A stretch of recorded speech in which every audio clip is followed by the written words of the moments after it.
ಜಯಂತಿ ಕಾರ್ಯಕ್ರಮ ಜೂನ್ 27ನೇ ತಾರೀಕು ಈ ವರ್ಷ ಇಲ್ಲಿ ಮಾಡಬೇಕು ಅಂತ ತೀರ್ಮಾನ ಮಾಡಿದ್ದೇವೆ. ನಿನ್ನೆ ಸಮಿತಿ ಸಭೆಯಲ್ಲಿ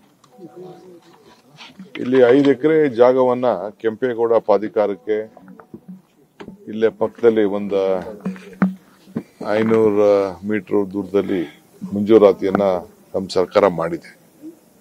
ಒಂದು ಒಳ್ಳೆ ಎಕ್ಸಿಬಿಷನ್ ಸೆಂಟರ್, ಕೆಂಪೇಗೌಡರ ಇತಿಹಾಸ ಇವೆಲ್ಲ ಬಂದು ನೋಡಂತವ್ರಿಗೆ ಅನುಕೂಲ ಆಗಲಿ ಅಂತೇಳಿ ಇಲ್ಲಿ ಪಕ್ಕದಲ್ಲಿ ಮಂಜೂರಾತಿ ಮಾಡಿದ್ದೇವೆ.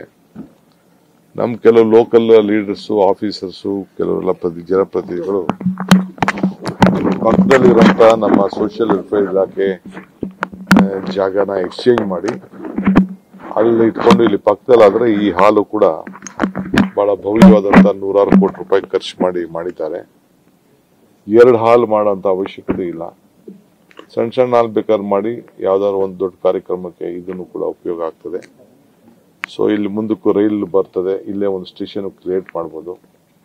ಅಲ್ಲೊಂದು ಸ್ಟೇಷನ್, ಇಲ್ಲೊಂದು ಸ್ಟೇಷನ್ ಬೇಡ ಅಂತೇಳಿ ಕೆಲವು ಸಲಹೆಗಳನ್ನ ಕೊಟ್ಟಿದ್ದಾರೆ.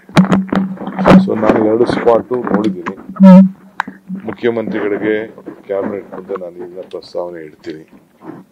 ಸೊ ಅಲ್ಟಿಮೇಟ್ಲಿ ಅದು ಎಲ್ಲಿ ತೀರ್ಮಾನ ಮಾಡ್ತಾರೋ ಸರ್ಕಾರ, ಏಕೆಂದ್ರೆ ಸೋಷಿಯಲ್ ವೆಲ್ಫೇರ್ ಡಿಪಾರ್ಟ್ಮೆಂಟ್ ಇಂದ ಈಗಾಗಲೇ ಬಂದ್ಬಿಟ್ಟಿದೆ ನಮ್ಗೆ.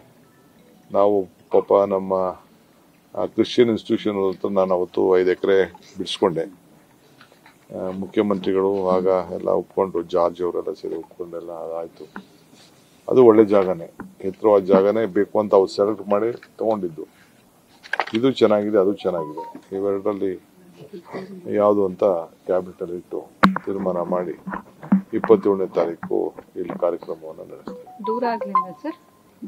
ದೂರ ಬರೋರ್ಗೆ ದೂರ ಅಂತಾನೆ ಬೆಂಗಳೂರು ಬೆಳೆದ್ಬಿಟ್ಟಿದೆ. ಏನ್ ಮಾಡ್ತೀರಾ? ಬೆಂಗಳೂರು ಸಿಟಿಲಿ ಎಲ್ಲಿ ಜಾಗ ಕೊಡಿಸ್ತೀರಾ ನೀವು? ಕಬ್ಬನ್ ಪಾರ್ಕ್ ಬಿಡಲ್ಲ, ರೇಸ್ ಕೋರ್ಸ್ ಬಿಡಲ್ಲ, ಯಾವ್ದೋ ನಮ್ಮ ಗಾಲ್ಫ್ ಕೋರ್ಸ್ ಬಿಡಲ್ಲ. ಮಂತ್ರಿಗಳಿಗೆ ಮನೆ ಇಲ್ಲ, ಯಾರಿಗೂ ಜಡ್ಜ್ಗಳಿಗೆ ಮನೆ ಇಲ್ಲ.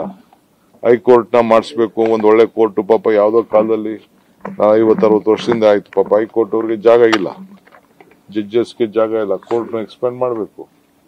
ಇನ್ನೆಲ್ಲಿ ನಾವು ಮಾಡಕ್ಕಾಗ್ತದೆ? ಅದಕ್ಕೆ ಬೆಂಗಳೂರು ಬಹಳ ದೊಡ್ಡದಿದೆ, ಅದಕ್ಕೆ ನಾವು ಇಲ್ಲಿ ಮಾಡಬೇಕು ಅಂತ ತೀರ್ಮಾನ ಮಾಡಿದ್ದೇವೆ.